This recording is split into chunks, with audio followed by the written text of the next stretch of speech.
இந்த நிகழ்ச்சி amazing facts ஊழியத்தின் நண்பர்களால் உங்களிடம் கொண்டு வரப்பட்டிருக்கிறது.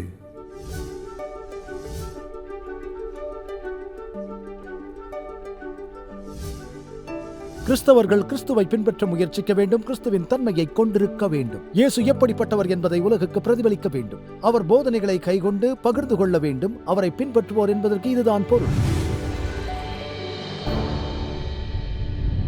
என் நண்பர்களே, நீங்கள் லூக்கா நற்செய்திக்கு செல்ல விரும்புகின்றேன். நாம் தேவனை பின்பற்றுவது பற்றி பேசப் போகின்றோம். அதிகாரம் 9 வசனம் 57. பல நபர்கள் இயேசுவை பின்பற்றும் நோக்குடன் அவரிடம் வருகிறார்கள். நான் இதை வாசிக்கப் போகிறேன், பின்னர் அதை பற்றி பேசுவோம். இந்த தலைப்பை சிந்தித்து அதை பற்றி கொஞ்சம் பேசுவோம். அவர்கள் வழியிலே போகையில் இயேசு சாலையில் செல்கிறார். ஒருவன் அவரை நோக்கி, ஆண்டவரே, நீர் எங்கே போனாலும் உம்மை பின்பற்றி வருவேன் என்றான். அதற்கு இயேசு, நரிகளுக்கு குழிகளும் ஆகாயத்து பறவைகளுக்கு கூடுகளும் உண்டு, மனுஷகுமாரனுக்கோ தலை சாக்க இடமில்லை என்றார். வேறொருவனை அவர் நோக்கி, என்னை பின்பற்றி வா என்றார். அதற்கு அவன், ஆண்டவரே, நான் போய் என் தகப்பனை அடக்கம் பண்ண வேண்டும் என்றான். அதற்கு இயேசு, மரித்தோர் தங்கள் மரித்தோரை அடக்கம் பண்ணட்டும், நீ தேவனுடைய ராஜ்யத்தை பிரசங்கி. பின்பு வேறொருவன் அவரை நோக்கி, ஆண்டவரே, நான் உம்மை பின்பற்றுவேன், அதற்கு முன் வீட்டில் உள்ளவர்களிடம் அனுபவித்துக் கொண்டு வரும்படி உத்தரவு கொடுங்கள் என்றான்.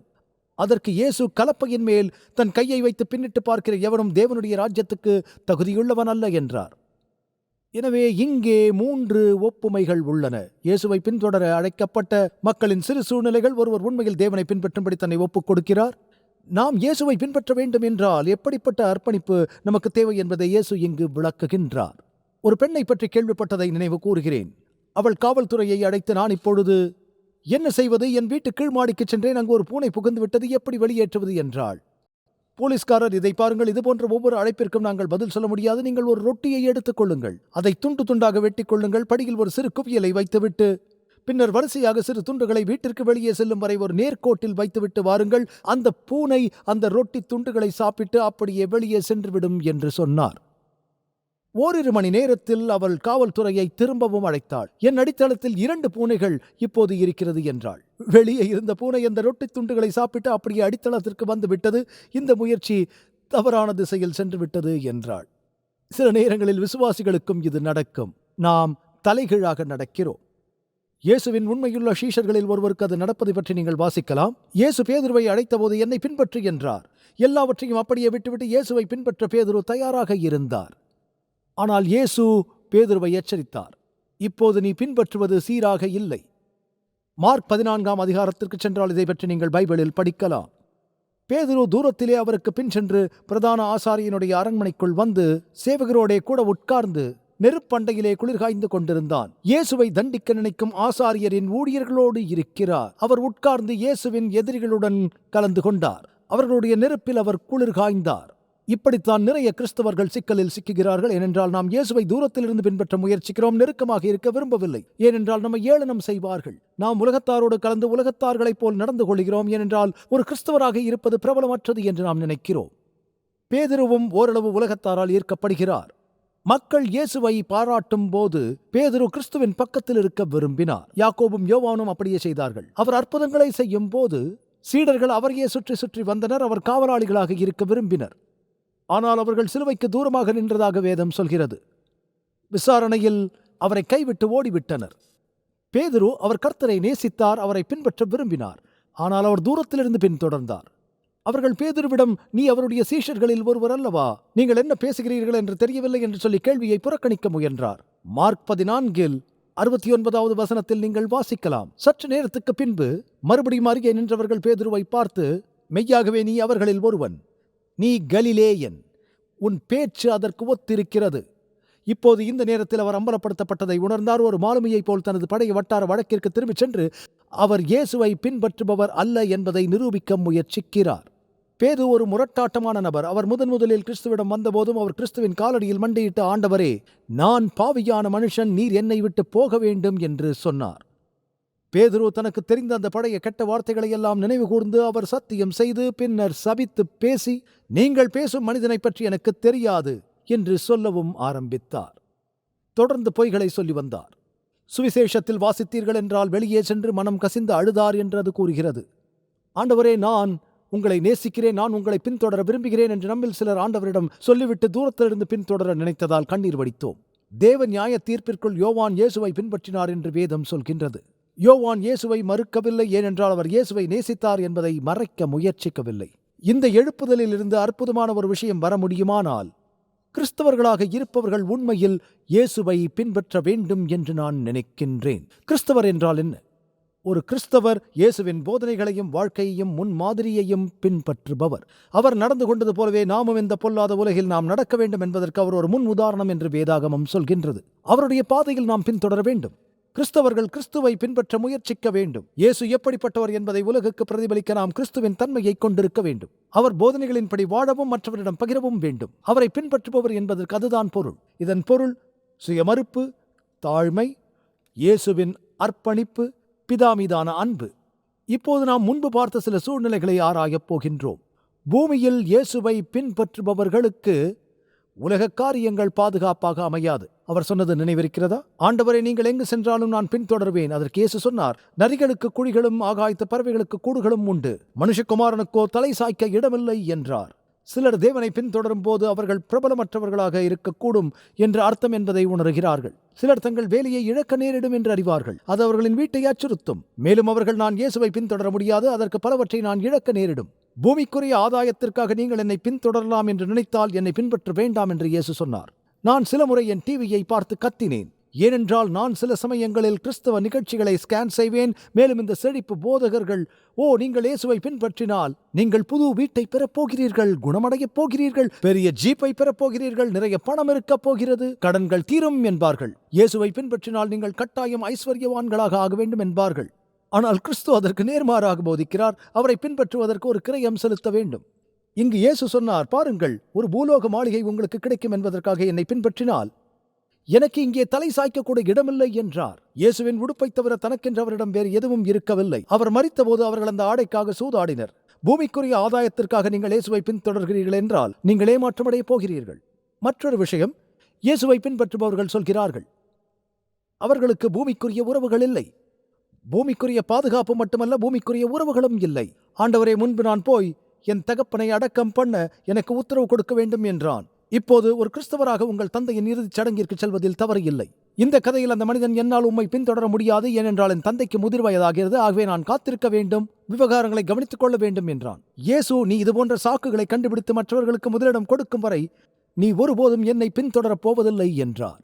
போதிக்கு வெளியே சென்றபோது இயேசு தனது சொந்த வீட்டை விட்டு வெளியேறினார் என்பதை அவன் உணர்ந்தான். இயேசுவுக்கு தாய் இருந்தாள். யோசேப்பு இறந்திருக்கலாம். இயேசு, நான் தேவனுடைய ராஜ்யத்திற்கு முதலிடம் கொடுக்க வேண்டும் என்று கூறினார். நீங்கள் கிறிஸ்துவை தவிர வேறு யாரையும் முன்னிலைப்படுத்த முடியாது. உங்களுக்கும் இயேசுவிற்கும் இடையில் எந்த பூமிக்குரிய மனித பிணைப்பும் வர முடியாது. இயேசுவுக்கு முதலிடம் கொடுக்க வேண்டும். இது கடினமானது என்று எனக்கு தெரியும். இதைத்தான் இயேசு சொன்னார். மத்தேயு 10:37. தகப்பனையாவது தாயையாவது என்னிலும் அதிகமாய் நேசிக்கிறவன் எனக்கு பாத்திரன் அல்ல. மகனையாவது மகளையாவது என்னிலும் அதிகமாய் நேசிக்கிறவன் எனக்கு பாத்திரன் அல்ல. இங்கு சிலர் இருக்கிறார்கள், நான் விரும்பும் என் மனைவி இங்கு இருக்கிறார், மகன் இங்கு இருக்கிறார், மகள் இருக்கிறார், நான் அவர்களை நேசிக்கிறேன், ஆனால் தேவனை விட என்னால் அவர்களை நேசிக்க முடியாது. கொடுப்பவரை காட்டிலும் பரிசை நீங்கள் அதிகம் விரும்புகிறீர்களா? யாராவது உங்களுக்கு பரிசை கொடுத்தால் கொடுப்பவரை விட பரிசை நேசிப்பது சரியா? உங்கள் வாழ்க்கையில் நீங்கள் விரும்பும் ஒவ்வொருவரும் தேவன் உங்களுக்கு கொடுத்த பரிசு. பரிசளிப்பவரை விட பரிசை நேசிப்பது சரியல்ல. நீங்கள் முதலில் தேவனை நேசிக்க வேண்டும். எனக்கு தெரிந்த ஒரு பெண்மணி சத்தியத்தை ஏற்றுக்கொண்டார், தேவாலயத்திற்கு வந்தாள். ஆனால் அவளது வருகை சீரற்றதாக இருந்தது. நான் அவளுடன் பேசினேன். பாஸ்டர், உங்களுக்கு தெரியும், என் கணவர் ஒரு விசுவாசி அல்ல.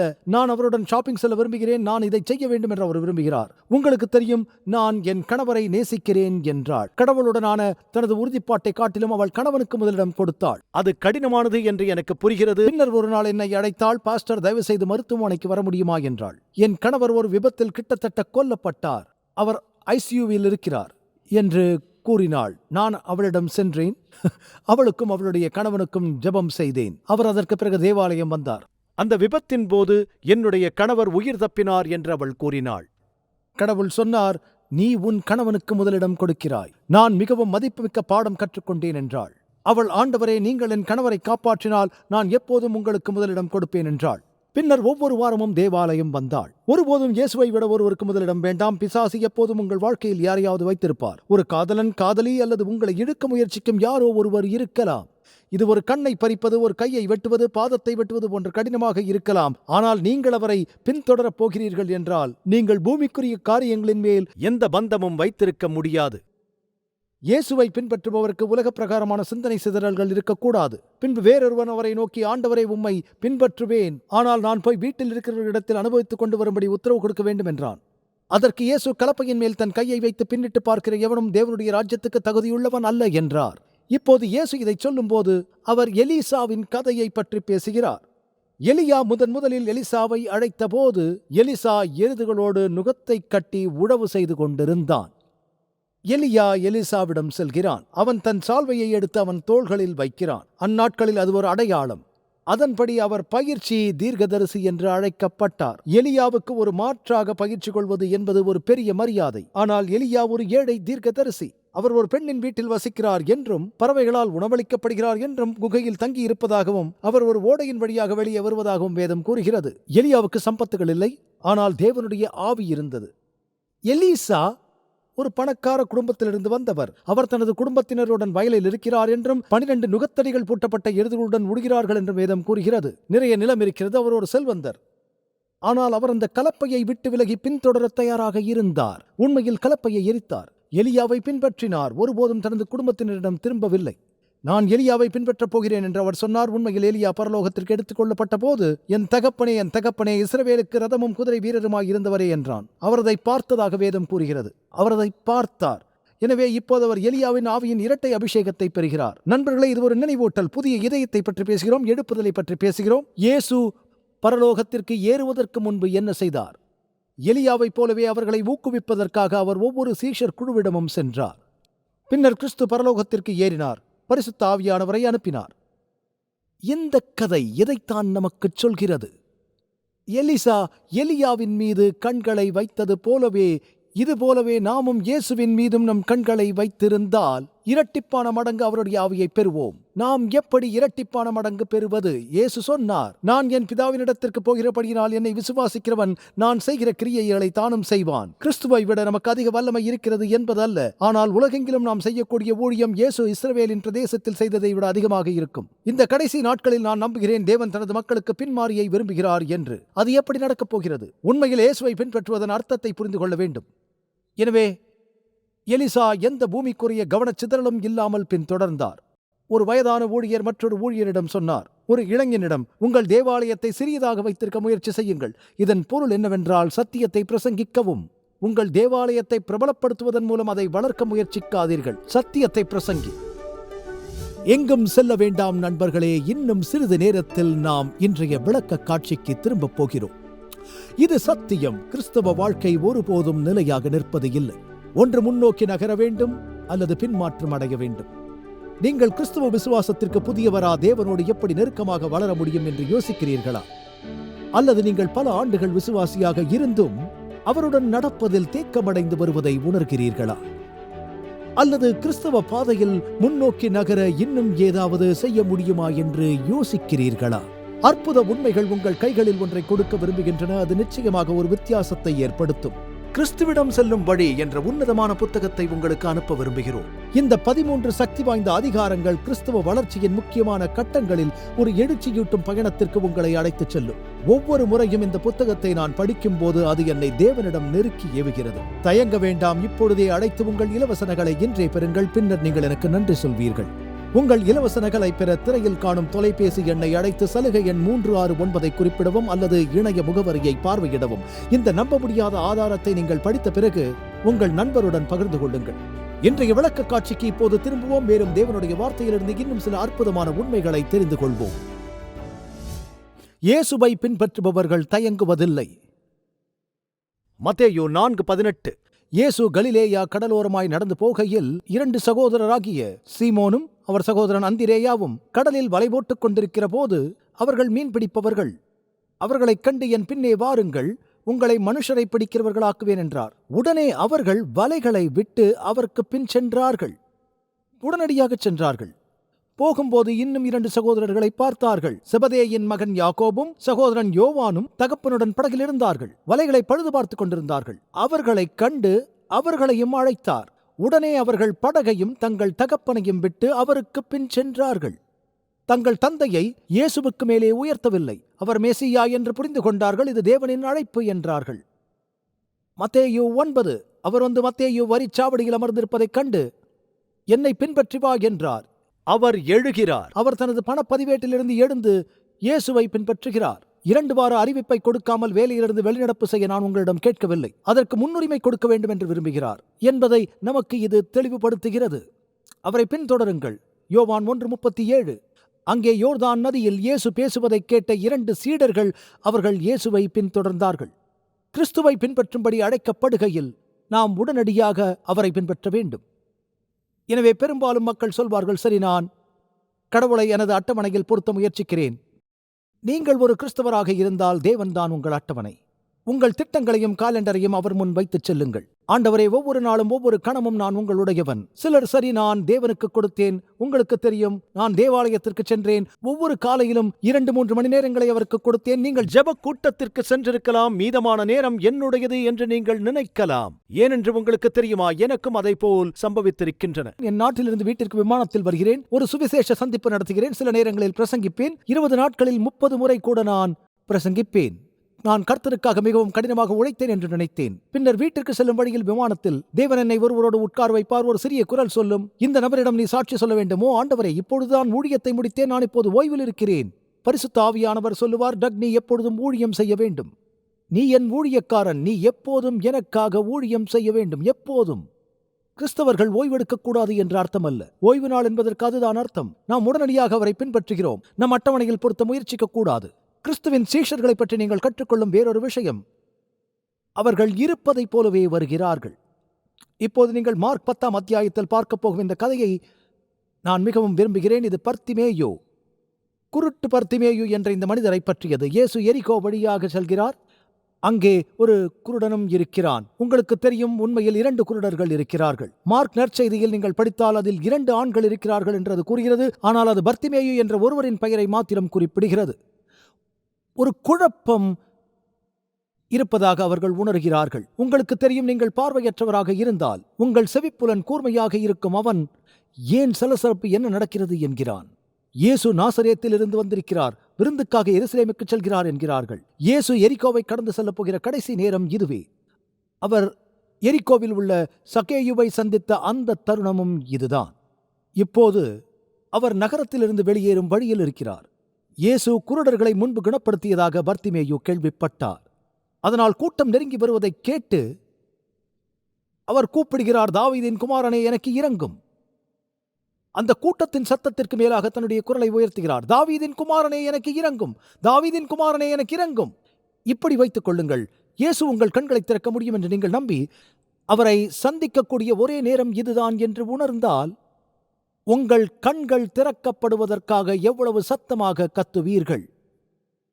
இந்த எழுப்புதலின் போது தேவன் உங்களுடன் பேசுவதை உணர்ந்தால் நீங்கள் தீவிரமாக செயல்பட வேண்டிய நேரம் இது. உலகில் என்ன நடக்கிறது? கடைசி நாட்கள் என்று நினைக்கிறீர்கள். நீங்கள் எதற்காக காத்திருக்கிறீர்கள்? முதலில் அவர் ராஜ்யத்தை தேடுவதற்கான நேரம் இது. இப்போதே தயாராகுங்கள். உற்சாகத்தோடும் வைராகியத்தோடும் விடாமுயற்சியோடும் கூக்குரலிடுங்கள். நான் எப்படி கிறிஸ்தவ வாழ்க்கையை வாழ முடியும் என்று எனக்கு தெரியவில்லை. ஒருவேளை நான் கிறிஸ்தவ வாழ்க்கையை வாழ முடியும் என்று நான் நினைக்கும் இடத்திற்கு வரும்போது நான் என் வாழ்க்கையை இயேசுவிடம் ஒப்புக் கொடுக்கப் போகிறேன். இங்குதான் பிசாசு அதிக மக்களை சிக்க வைக்கிறான். நீங்கள் கீழ்ப்படிதலோடு நடப்பீர்களா என்பதை கண்டுபிடிக்க முயற்சிக்காதீர்கள். இயேசுவிடம் வாருங்கள். பின்னர் அவர் உங்களுக்கு கீழ்ப்படிய பலனை தருவார். பர்திமேயு இருக்கிற வண்ணமாகவே வந்தார். ஏழையாக, தரித்திரத்தில், குருடனாக, நிர்வாணமாக வந்தான். அவர் அவனிடம் கேட்டார், உங்களுக்கு என்ன வேண்டும்? அவன் என்ன வேண்டும் என்பது தெளிவாக இருந்தது. அவர் குருடராக இருந்தார். ஆனால் அவனும் அவனுடைய தோழரும், ஆண்டவரே, நாங்கள் பார்வையை அடைய வேண்டும் என்றார்கள். இயேசு, நீ போகலாம், உன் விசுவாசம் உன்னை ரட்சித்தது என்றார். பின்னர் அவன் தனது பார்வையை பெற்றான் என்று அது நமக்குச் சொல்கிறது. அவன் முதலில் பார்ப்பது இயேசுவின் முகத்தைத்தான். அந்த அன்பு, அந்த இரக்கம் கற்பனை செய்து பார்க்க முடிகிறதா? இயேசு வேறெங்கும் செல்லவில்லை. இயேசுவை பின்தொடர்ந்தார். துதித்துக் கொண்டே சென்றிருப்பார். ஏனெனில் இயேசு கண்களை திறந்து விட்டார். நண்பர்களே, உங்களுக்கு தெரியும், இது உலகில் நான் தொலைந்து போனதால் நான் எப்படி உணர்ந்தேன்? வாழ்க்கையின் நோக்கம் என்னவென்று எனக்கு தெரியவில்லை.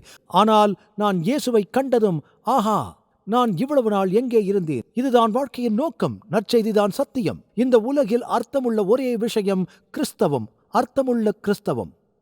எனவே நீங்கள் அவரை பின்பற்றுங்கள். இயேசுவை முழுமையாக பின்பற்றுங்கள். பர்திமேயுவை பற்றிய அதே அத்தியாயமான மார்க் 10ஆம் அத்தியாயத்தின் கதையை நீங்கள் அறிவீர்கள். என்ன ஒரு மாறுபாடு! இயேசு அவர் இந்த குழந்தைகளை ஆசீர்வதித்த பிறகு ஒரு பணக்கார இளம் ஆட்சியாளர் வருகிறார். ஒரு நல்ல மனிதன், ஒரு தெய்வீக மனிதன், தாராள குணமுள்ளவன். அவன் இயேசுவை பார்க்கிறான். என் வாழ்க்கையில் ஏதோ குறைவுபடுகிறது என்று நினைக்கிறான். இயேசு குழந்தைகளை ஆசீர்வதிப்பதை காண்கிறான். இயேசு சாலையில் செல்லும் போது அவர் பின்னால் ஓடுகிறான். நல்ல போதகரே, நித்திய ஜீவனை சுதந்திரித்துக் கொள்ளும்படி நான் என்ன செய்ய வேண்டும் என்று கேட்டான். அதற்கு இயேசு, நீ என்னை நல்லவன் என்று சொல்வானேன்? நீ நித்திய வாழ்க்கைக்குள் பிரவேசிக்க விரும்பினால் கட்டளைகளை கைக்கொள்வாயாக என்றார். எந்த கட்டளைகள் என்றான். இயேசு 10 கட்டளைகளிலிருந்து 2வது அட்டவணையிலிருந்து மனிதர்களிடையே இருக்கும் கட்டளைகளை ஓதத் தொடங்குகிறார். நீங்கள் உண்மையில் உங்கள் அயலாரை நேசிக்கின்றீர்களா? நீங்கள் 10 கட்டளைகளை மேற்கோள் காட்டுகிறீர்கள் என்று கூறினார். யூத சிறுவர்களுக்கு 10 கட்டளைகள் மனப்பாடமாக தெரியும். அநேக கிறிஸ்தவர்கள் அவைகளை அறியாமல் இருக்கிறார்கள். அவன் சொன்னான், என் சிறுவயது முதல் கை கொண்டிருக்கிறேன், இன்னும் என்னிடத்தில் குறைவு என்ன என்றான்.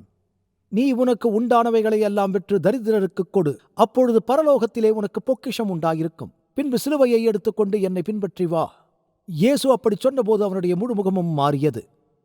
என்னிடம் உள்ள அனைத்தையும் விற்கவா? அவன் ஒரு பணக்காரன். அதுவே அவனுடைய பெருமையாகவும் அந்தஸ்தை கொடுப்பதாகவும் இருந்தது.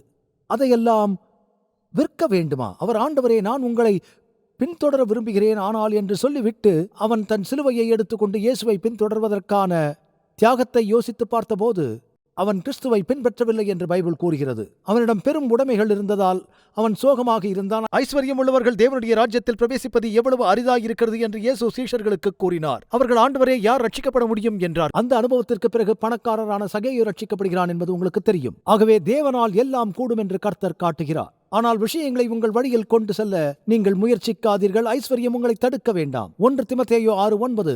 ஐஸ்வர்யவான்களாக விரும்புகிறவர்கள் சோதனையிலும் கண்ணிலும் பலவித இச்சைகளிலும் விடுகிறார்கள்.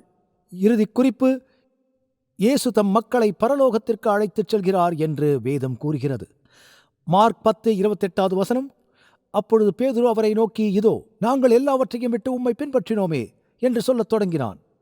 அதற்கு இயேசு பிரதியுத்தரமாக, என் நிமித்தமாகவும் சுவிசேஷத்தின் நிமித்தமாகவும் வீட்டையாவது சகோதரரையாவது சகோதரிகளையாவது தகப்பனையாவது தாயையாவது மனைவியாவது பிள்ளைகளையாவது நிலங்களையாவது விட்டவன் எவனும் இந்த வாழ்க்கையில் தானே 100 பெறுவான் என்றார். நான் நினைத்தேன், இதன் பொருள் என்ன? நீங்கள் 100 மடங்கு அதிகமாக பெறுகிறீர்கள் என்ற அர்த்தமா? அதுதான் செழிப்புச் செய்தியா? இதன் பொருள் என்ன என்பதை நான் உங்களுக்கு சொல்கிறேன். நான் ஒரு கிறிஸ்தவராக இருக்க முடிவு செய்த போது எனக்கு பைத்தியம் பிடித்ததாக நினைத்தார்கள். ஆனால் உங்களுக்கு தெரியுமா, என்னை பல விசுவாசிகள் என்னை தங்கள் வீட்டில் ஒருவனாய் சேர்த்துக் கொண்டார்கள். உங்கள் தந்தையும் தாயும் உங்களை கைவிட்டால் கர்த்தர் உங்களை அழைத்துச் செல்வார். அது மட்டுமல்லாமல், எனக்கு இந்த உலகில் ஒரு வீடு இல்லாவிட்டாலும் அவர்கள் அனைவரும் என்னை தங்கள் வீட்டுக்கு அழைத்து வந்தார்கள்.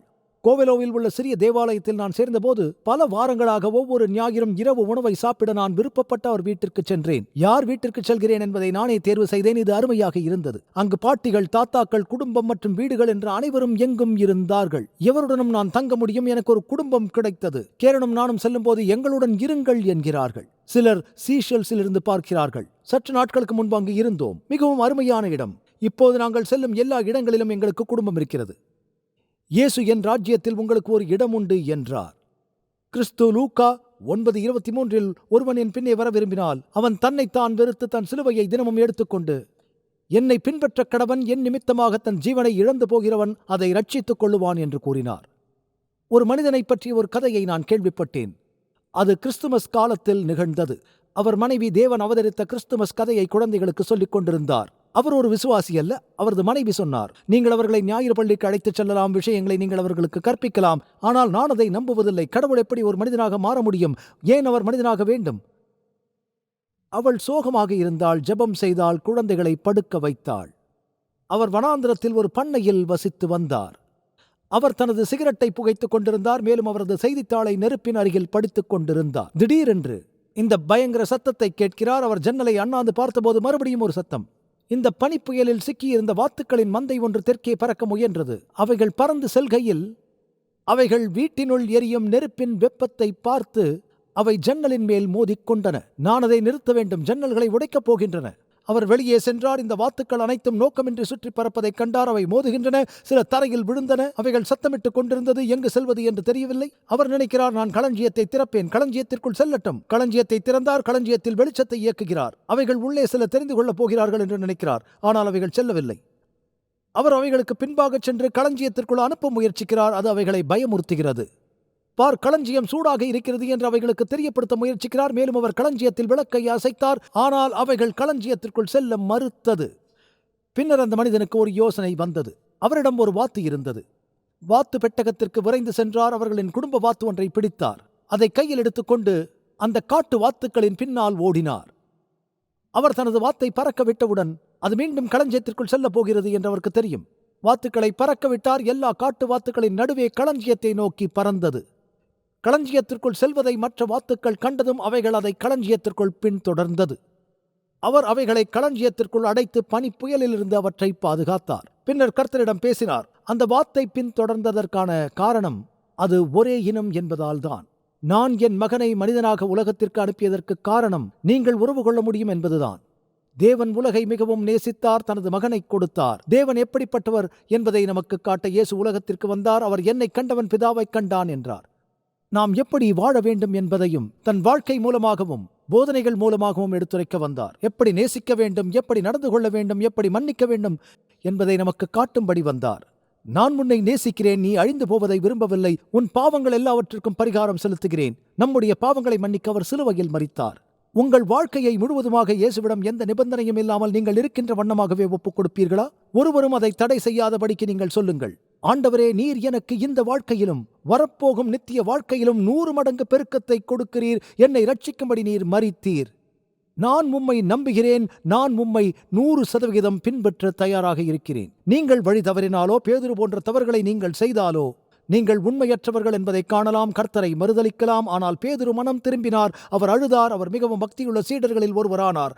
அப்படிப்பட்ட நேரங்களில் தேவனிடம் திரும்புங்கள், அவர் உங்களை ஏற்றுக்கொள்வார். வேதாகம தீர்க்க தரிசனத்தில் வெளிப்படுத்தப்பட்டுள்ளபடி நம்முடைய மோசமான உலகத்திற்கான தேவனின் திட்டத்தை அறிய விரும்புகிறீர்களா? உங்கள் மிகப்பெரிய சவால்களுக்கு நடைமுறையான நம்பகமான தீர்வுகள் வேண்டுமா? ஊக்கமளிக்கும் மற்றும் அறிவூட்டும் ஆச்சரியமூட்டும் உண்மைகள் வேதாகம பாட வழிகாட்டிகள் 27 அழகான வரைகளை மற்றும் நேரடியான பதில்களை புரிந்து கொள்ள எளிதான வகையில் வேதத்தின் அடிப்படையில் சிறப்பான மேலான பாடங்களை வழங்குகின்றது. ஒவ்வொரு ஆய்வு வழிகாட்டியும் உங்கள் வாழ்க்கையின் மிக முக்கியமான உண்மைக்கான பொருத்தமான வேதாகம பதில்களை நோக்கி உங்களை வழிநடத்தும். நான் எப்படி ஆரோக்கியமான ஐக்கியத்தை பெறுவது? இயேசு எப்போது எப்படி மீண்டும் வருவார்? மேலும் இப்படி பல கேள்விகளுக்கு உங்கள் எதிர்காலத்தை வாய்ப்பாக விட்டுவிடாதீர்கள். ஆச்சரியமூட்டும் உண்மைகள் வேதாகம பாட வழிகாட்டிகளிடமிருந்து உங்கள் வாழ்க்கையை சத்தியத்துடன் மாற்றுங்கள். ஆங்கிலம், இந்தி, தமிழ் மற்றும் தெலுங்கு மொழிகளில் கிடைக்கிறது. காத்திருக்க வேண்டாம். bookstore.aftv.in என்ற இணையதளம் மூலம் உங்கள் முழுமையான ஆய்வு வழிகாட்டிகளை இன்றே ஆர்டர் செய்யுங்கள். 50 வருடங்களுக்கும் மேலாக அமேசிங் ஃபேக்ட் ஊழியங்கள் நற்செய்தியை உலகம் முழுவதும் பகிர்ந்து கொண்டிருக்கிறது. இயேசுவின் சித்தத்தின்படி அனைத்து மக்களுக்கும் நித்திய சுவிசேஷத்தை அறிவித்துக் கொண்டிருக்கிறது. உங்கள் ஜெபத்திற்கும் ஆதரவிற்கும் நன்றி.